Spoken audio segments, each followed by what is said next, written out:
let's face it, for the next, who knows, probably year and a half, we're going to be hearing all types of rumors and things like that and leaks and stuff like that when it comes to the PlayStation 5 and the next Xbox or Xboxes, as it were. It seems like we're going to be getting more and more of this type of thing, and I got to say, that's cool.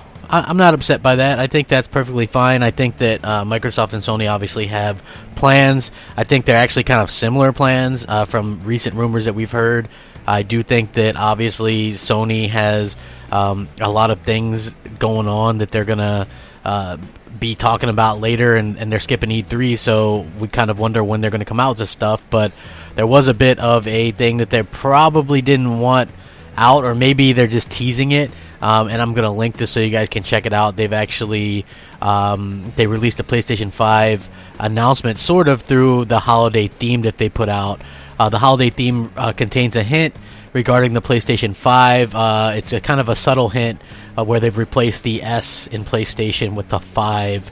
It's a kind of a small reference, but it definitely is a 5 and not an S.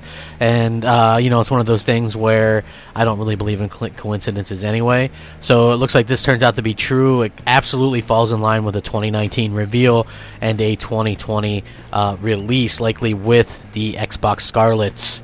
And I think that that's very interesting, because according to the AMD CEO, the company expects significant growth in the APU chip segment starting 2020 and onwards. Obviously, Sony and Microsoft are the biggest consumers of the AMD APU chips. The Xbox One and PS4 use them in the form of AMD Jaguar. It really confirms that the Xbox Scarlet and the PS5 will release in 2020. Obviously, Sony has kind of been listening to fans and kind of playing off what Microsoft has been doing, making the store region free according to this as well.